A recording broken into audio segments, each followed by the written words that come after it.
Senior senior ডাক্তাররা মানে যারা কয়েক দশক ধরে পশ্চিমবঙ্গে সেবা দিচ্ছেন তারাও কিন্তু এটাতে সামিল হয়েছেন। উনি খুব উদ্বিগ্ন। উনি কালকে জুনিয়র ডাক্তারদের উপরে এই সংগঠিত আক্রমণটা করিয়ে, কে ছিল না ওখানে, বেলগাছিয়া কাশীপুরের একটি বিশেষ সম্প্রদায়ের শান্তি বাহিনীর লোকরা ছিল।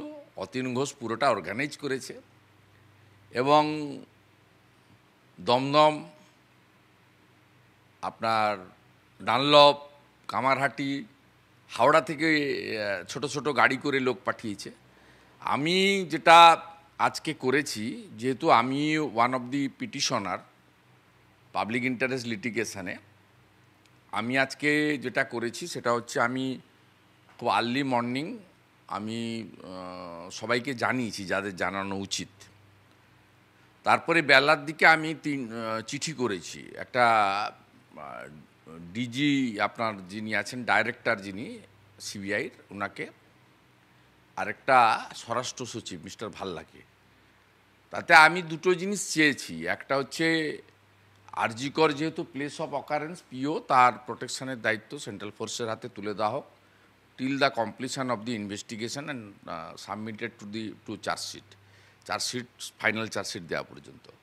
আর সেকেন্ড হচ্ছে এই হাইকোর্টের এই জাজমেন্ট, সিবিআইয়ের কেস নিয়ে নেওয়া, তারপরে পিওতে হামলা করা, প্লেস অফ অকারেন্সকে হামলা করা, ইটস এ কনস্পিরেসি এবং এটা আপনার এভিডেন্সকে টেম্পারিং করার জন্য একটা ব্যবস্থা বলে আমাদের মনে হয়েছে এবং এটাও সিবিআই ইনভেস্টিগেশনের পার্ট হওয়া উচিত। এই মামলাটা সোমবার দিন ফিক্সড আছে অনারেবল চিফ জাস্টিসের ঘরে।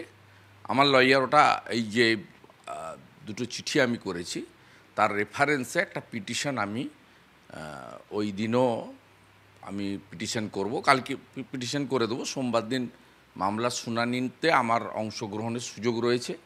আমি অংশগ্রহণ করে এই দুটো বিষয় যুক্ত হোক চাইব এবং যদি সিবিআই ইনভেস্টিগেশন হয় এই হামলা নিয়ে, তাহলে আমি মুখ্যমন্ত্রী, ফিরহাদ হাকিম, অতীন ঘোষ, বিনীত গোয়েল, রাজীব কুমার, এদের কল লিস্ট এবং এদের মোবাইল ফোন ইনভেস্টিগেশনের আওতায় আনা হোক।